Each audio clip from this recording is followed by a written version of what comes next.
Hey everybody, it's Nintuba64 here. Welcome to episode 3 of my Let's Play of Mega Man X.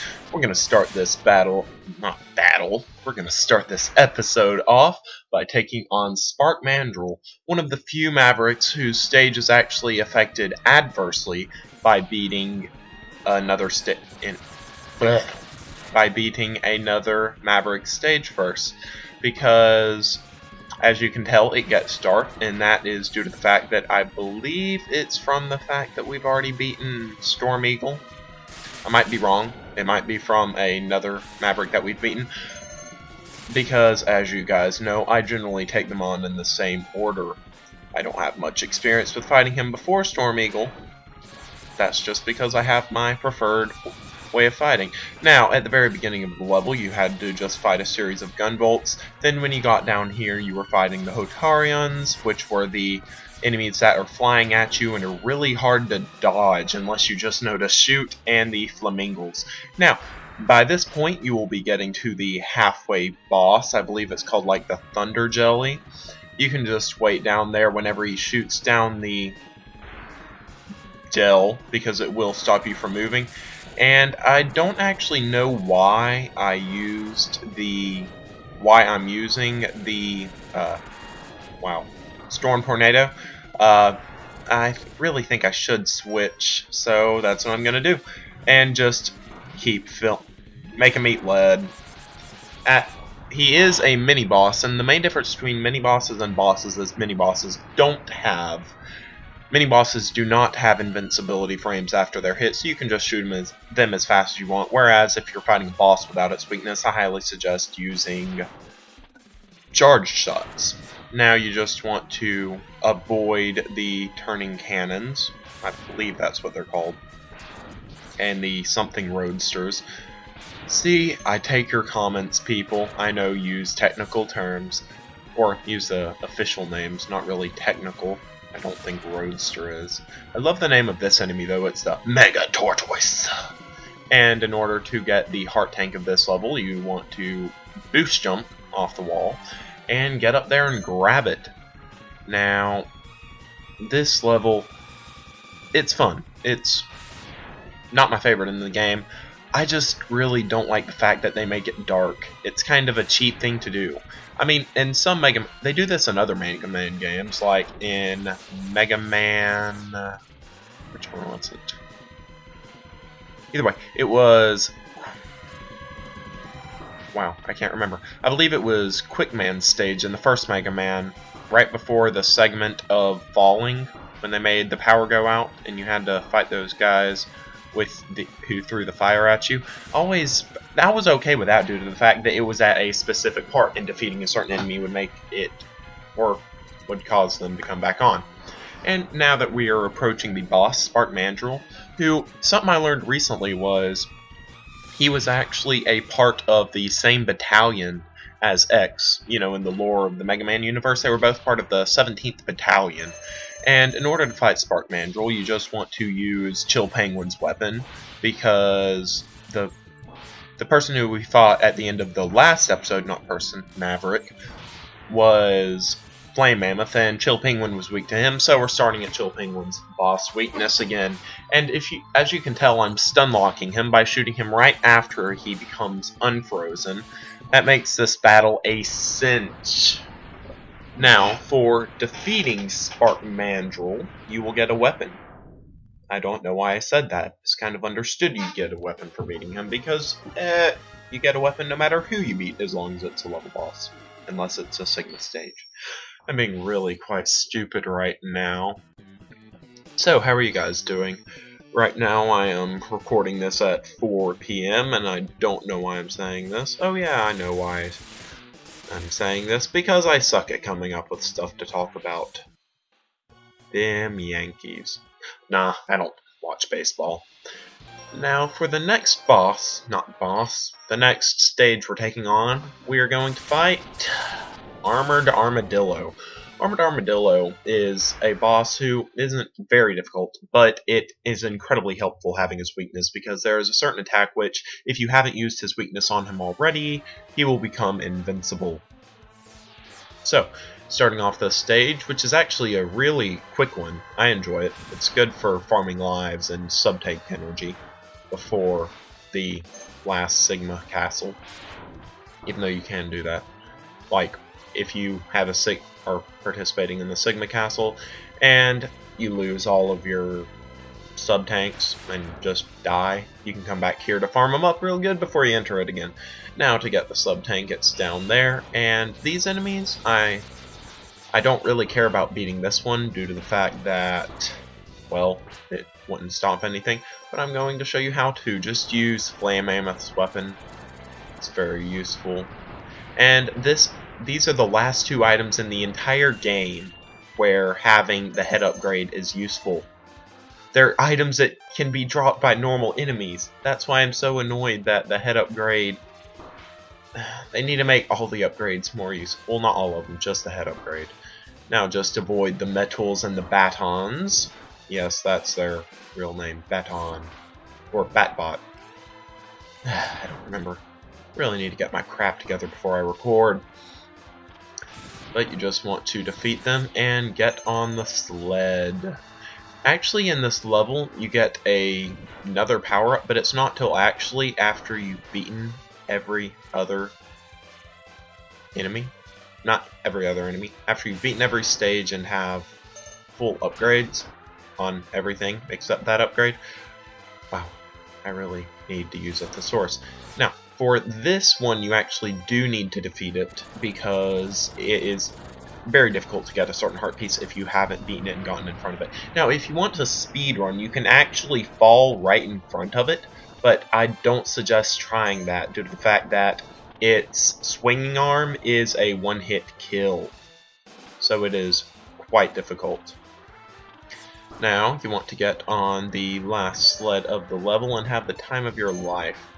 Yeah, I got hit there. I suggest shooting, and yeah. Wow, I'm getting a bit of slowdown. I don't know why. Slowdown is not fun. Either way, you just want to jump, and this is where you would have to, that was where you would have to go if you were trying to get the super upgrade. You would just need to go up there and get it 5 times, but you'll see that later. Now entering the boss battle of Armored Armadillo. This guy is an armadillo. Actually, he's a Reploid. He looks like an armadillo, though. This is the attack that he is invincible for unless you have already hit him with his weakness. See, you can't even hit him with his weakness during it if you haven't already hit him. Now you just get into a stun lock, as with most other bosses. I actually didn't do very well at it. Or, I'm not now. Now you just want to avoid him and keep shooting. He's a very simple boss and very pattern-based. If you know what you're doing, you won't get hit. Clearly, I don't know what I'm doing because I got hit. And for beating him, you will get Rolling Shield. Now, Rolling Shield is an attack that isn't too terribly useful unless you charge it up, or you're fighting a enemy whose weakness it is, which would be the final boss. But when you charge it up, it's actually quite nifty, because if there's an enemy that would be one hit killed by it, it kills the enemy, and if you charge it up, it forms a shield around you, which will destroy any enemy that can one hit kill. If it can't one hit kill it, it just dissolve. Now we're going on to Launch Octopus's stage, which is, quite frankly, my least favorite stage in the game. And it's not actually because it's a water level. I like water levels in Mega Man games. You run the same speed, and the only difference is you jump higher. I don't like this level, just... You'll see why. And it's not that I don't like it. I enjoy the level itself. There's just one of the mid-bosses. I'm not too big a fan of it, because there's a cheap way for it to kill you. Now, most bosses I don't mind if they have spikes, like Rangdabangda, because the Rangdabangda has no way to move you. But this boss, which you fight twice, if you're just starting off the fight, I highly suggest destroying the periscope on it. I don't remember exactly what it does, because, as I said, I generally go through the game the same way, in the same order, and I even fight the enemies the same part at a time. But you just want to destroy it because it helps. Just take my word for it. I would never lie to you guys. I don't think I would. Haven't had a chance to actually have 2 plus 2 is 7. But the thing that annoys me is the second time you fight him, because those spikes are one-hit kill. If I fall into these, I'm going to die, even though he has the ability to suck you and you're on a very small platform. So you can just be shooting and he'll suck you, see? Like that. And you get him really close to death and you die. Now, you don't have to go all the way back to the beginning of the stage, so it's not that bad. You're actually put right before you fight him. But you know what happens if you kill him and you die afterwards? You gotta fight him again. So this fight is a royal pain in the anus. I mean, I know it tests your reflexes, but just not a big fan of it. I know that kind of makes me a wimp, and I was really close to death there. Why do I suck so much? Third time's the charm, though. Got my fingers crossed. No, I don't. That'd make it really hard to play. Just charge up the purple and destroy his periscope as normal, even though I don't see the point of a periscope if you're not putting it all the way above the water. It's not really useful, in my opinion, but who cares? I'm just a dumb teenager. No one cares about the dumb teenagers. Yes, I beat him. And there is one thing about the stage itself I like. This is one of the few stages where they actually hid the heart tank really well. What you need to do is go to the second of the large spiral things, jump on that ship that it brings you up to, and use Storm Eagle's weapon. You don't actually need to use Storm Eagle's weapon, but it takes a long time to destroy that sphere, which causes it to fall. Now, when you go down here, if you think, oh, that's it, no, it's not. You actually have to fight a mini-boss, and this is something they only did a couple of times in the whole game, which I think is pretty cool.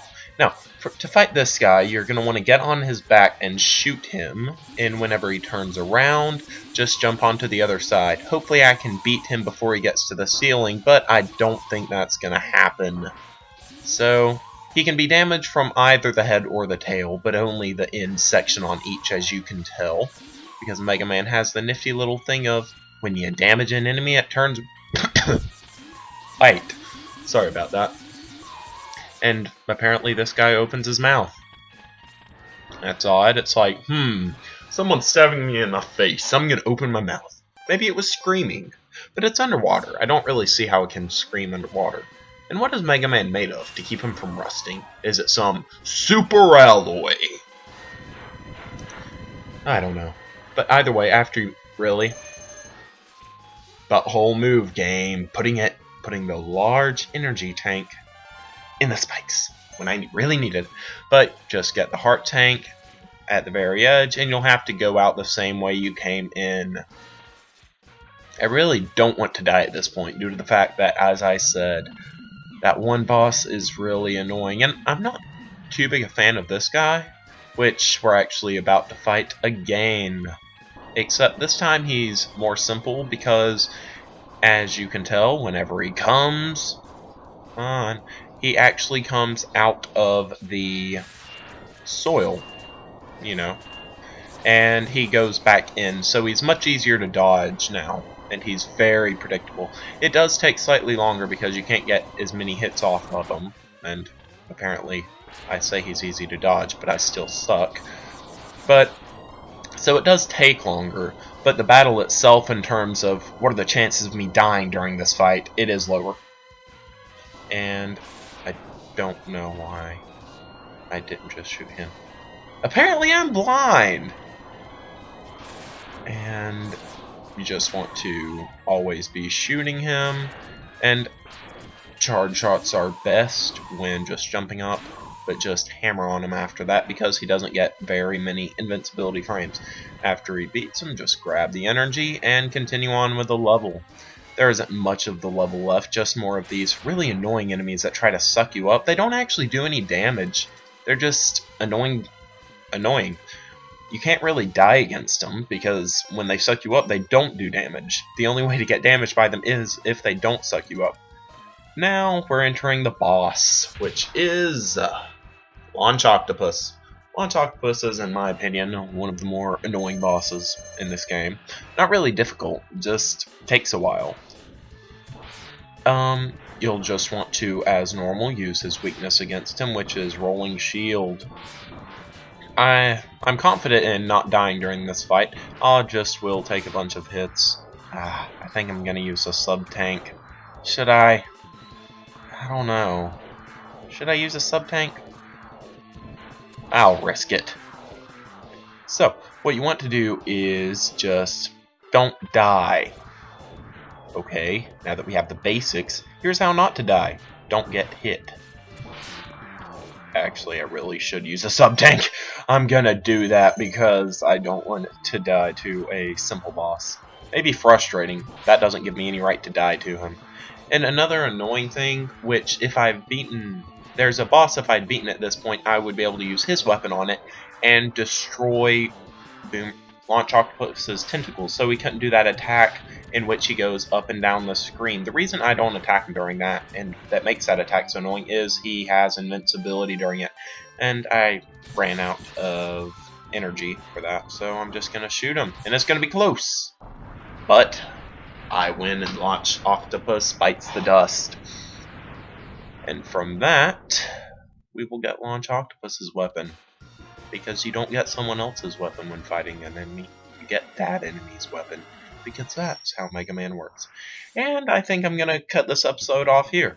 So, if you enjoyed it, well, give it a like. If you didn't enjoy it, tell me why you didn't enjoy it in the comments section so I can improve the product. See you guys next episode. Goodbye.